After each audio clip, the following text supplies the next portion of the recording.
Okay, yeah, we're recording. Okay, brilliant. So, Eddie, first question, just kind of initial reaction to the draw.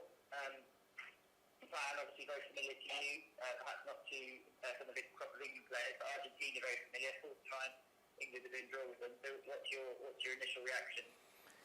Well, the pools are all difficult.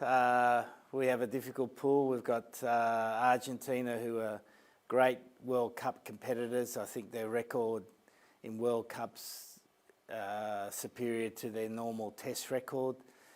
Japan is probably the most improving rugby nation in the world.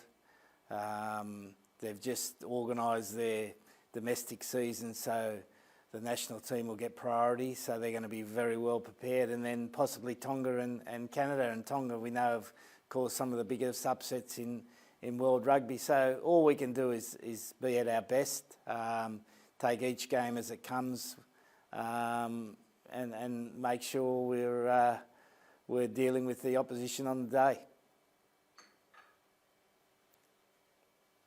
Thank you. And just picking up on Japan, obviously, you have a relationship with them, and I know that you're still involved in helping them develop as a nation. They seem to be the one country that everyone didn't want in their pool this time, largely on the astounding performance in 2019 and the brand of rugby they were playing. But how does it make you feel when you see Japan now kind of beating every team in their pool in the last World Cup and kind of playing a brand of rugby that people seem to love? You must have a sense of pride about it. Yeah, no, and it stood out to me when they showed the highlights of the World Cup. I can remember going to the 2015 World Cup, and the only highlight of Japan was getting beaten by the All Blacks 145-13. And now you see a highlight reel of the World Cup, and they've got their triumphs in there, which is fantastic for the country and fantastic for the sport. So a lot of pride for them, and they're giving hope to a lot of other countries that you don't have to be an established, traditional, big country to be successful in world rugby. And I think that's opened the eyes of a lot of teams. I think we saw at the World Cup in 2019, Uruguay caused a massive upset, and there's going to be more of those. So the gap between the top tier countries and the so-called tier 2 now is evaporating. And you just look at those pools, how difficult they all are. And you've got 3 years running, you know who you're playing now, you know where you're playing, you know roughly what the weather's going to be like. How do you go about starting preparations for Rugby World Cup 23?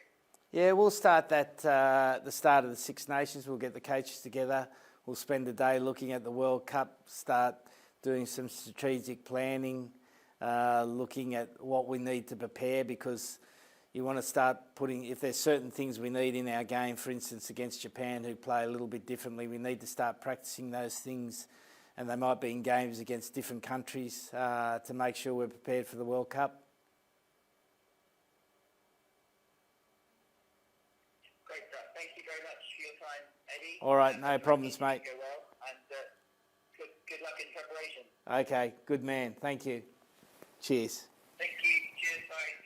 There you go, mate. Thanks, Chris. No worries. So Eddie's standing by